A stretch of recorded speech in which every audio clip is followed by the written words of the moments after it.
ఇక ప్రకాశం జిల్లాలో Veligonda project, Ramayapatnam port లాంటి అత్యంత కీలకమైన ప్రాజెక్టు పెండింగ్లో ఉన్నాయి. అయినప్పటికీ 7 నెలలుగా డిఆర్సీ సమావేశం నిర్వహించకపోవడం వెనుక ప్రజా ప్రతినిధుల నిర్లక్ష్యమేనా లేక అధికారుల సమన్వయ లోపమా? అక్కడ అసలు ఏం జరుగుతుంది అనే దానిపై మరిన్ని అప్డేట్స్ మా ప్రతినిధి కాంతారావు లైవ్ ద్వారా అందిస్తారు. చెప్పండి కాంతారావు.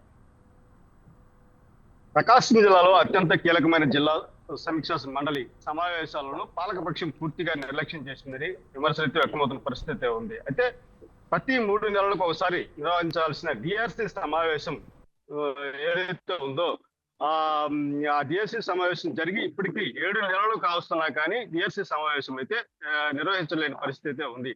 పునర్విభజన జరిగిన ఈ జిల్లాకు తర్వాత ఇప్పటికీ 5 నెలలు కావస్తున్నా కానీ ఇప్పటి వరకు డిఆర్సీ సమావేశం అయితే నిర్వహించిన పరిస్థితి ఏర్పడిందని చెప్పుకోవచ్చు. అయితే పాలనా వ్యవస్థలో రాష్ట్ర స్థాయిలో అసెంబ్లీ, శాసన మండలి తర్వాత జిల్లా స్థాయిలో అత్యంత కీలకమైన వేదికగా డిఆర్సీ సమావేశం అయితే చెప్పుకోవాల్సిన అవసరం అయితే ఉంది. అయితే దీనికి ఎవరైతే ఇన్ఛార్జి మంత్రి అయితే చైర్మన్ గాను, అలాగే జెడ్పీటీ చైర్మన్, ఉప చైర్మన్ గాను, అలాగే మంత్రులు, అలాగే ఇటు ఎంపీలు, ఎమ్మెల్యేలు, అలాగే జెడ్పీటీసీ మెంబర్స్ సభ్యులుగా ఉండి ఈ సమావేశాన్ని నిర్వహించే పరిస్థితి ఉంది. అయితే గత కొంతకాలంగా 7 నెలలు కావస్తున్నా కానీ ఇప్పటి వరకు ఈ డిఆర్సీ సమావేశాలు అయితే నిర్వహించలేని పరిస్థితి ఉంది. అయితే రాష్ట్రంలో సీనియర్ నాయకులైన ఒకరైన దేవాదాయ ధర్మాదాయ శాఖ మంత్రి అయిన ఆనం నారాయణ రెడ్డిని ప్రకాశం జిల్లాకు ఇన్ఛార్జి మంత్రిగా నియమించిన పరిస్థితి ఉంది. అయితే సీనియర్ నాయకులు అవటం, అలాగే అనుభవజ్ఞులైన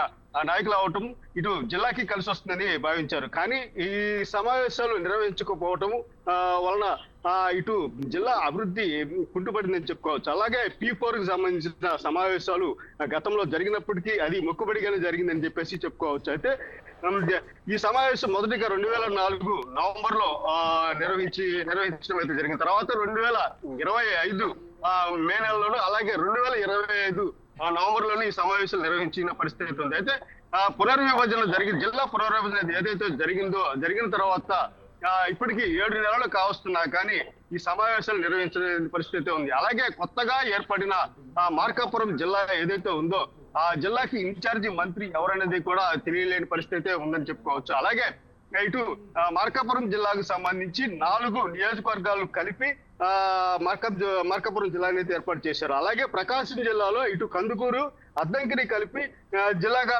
చేసిన పరిస్థితి ఉంది. అయితే ప్రస్తుతం జిల్లాలో డిఆర్సీ సమావేశాలు చర్చించాల్సిన అనేక అంశాలు కుంటుబడి నేను చెప్పుకోవచ్చు. ఇటు రామాయపట్నం పోర్టు కానీ, అలాగే దొనకొండ ఇండస్ట్రియల్ కారిడార్ కి సంబంధించి కానీ, అలాగే మార్కాపురం కనిగిరికి సంబంధించి సిజిబి